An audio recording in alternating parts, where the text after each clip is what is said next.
تخيل تصحى من النوم تلاقي بلدك مش هي بلدك، والأعلام اتغيرت. الشوارع بقت مليانة جنود غريبة ومفيش مقاومة خالص، كلهم ناس مستخبية في الزحمة. لكن فجأة بيظهر شخص عادي بيشتغل سباك، قرر انه مش هيسكت ويقاوم ويقود الثورة. لعبة النهاردة هي فريدم فايترز، اللعبة اللي اتظلمت كتير.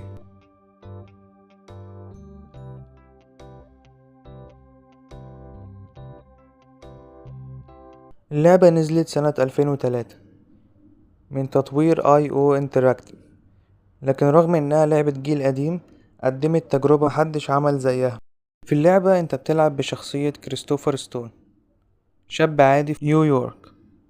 فجأة بيصحى يلاقي المدينة تحت احتلال سوفيتي، اخوه بيتخطف والناس كلها عايشة في رعب، وساعتها بياخد اول خطوة في طريق المقاومة. اللعبة قدمت نظام قيادة فرقة لأول مرة، تقدر تؤمر فريقك يهاجم او يغطيك او حتى يدافع، وكان ده سابق عصره ساعتها. كل ما بتعمل مهام وتكسب شعبية تقدر تضم ناس اكتر لفريقك وتديهم الاوامر، كل ده وانت في وسط اشتباك شوارع.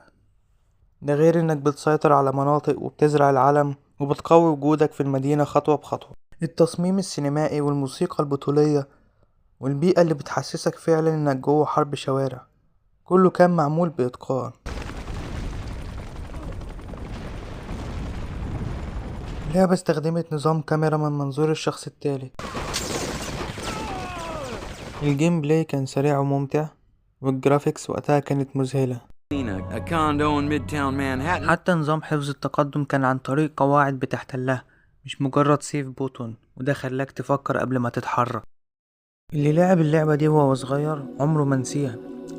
كانت اللعبة اللي بتخليك تحس انك بطل، رغم انك مش خارق ولا معاك تكنولوجيا، بس معاك إرادة. بس رغم كل العظمة دي اللعبة ما خدتش الشهرة اللي تستحقها، والسبب انها نزلت في وسط ألعاب تانية كانت واخدة ضجة إعلامية أكبر. لكن اللي لعبها عمره ما نسيها. اللعبة دي من النوع اللي يخليك تقول ليه مش بيعملوا ألعاب كده تاني. تفتكر لو اللعبة نزلت بريميك دلوقتي أو جزء تاني هتكسر الدنيا؟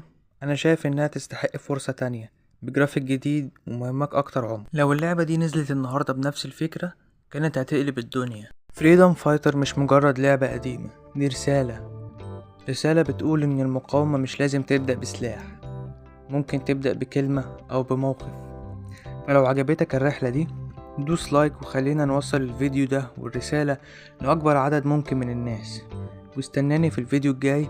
اللعبة اللي هنراجعها حرفيا محدش بيتكلم عنها، بس تستحق انها ترجع بقوة. وحابب اشكر الناس اللي دعمت الفيديو اللي فات وتفاعلت معاه، والناس اللي كتبولي تعليقات ورشحولي لعب عشان اراجعها.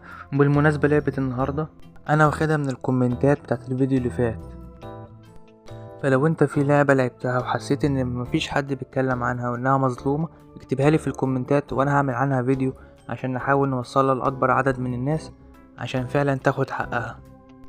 واعمل اشتراك في القناة عشان اي لعبة انزل عنها فيديو يوصلك. بس كده، ده كان فيديو النهاردة، سلام.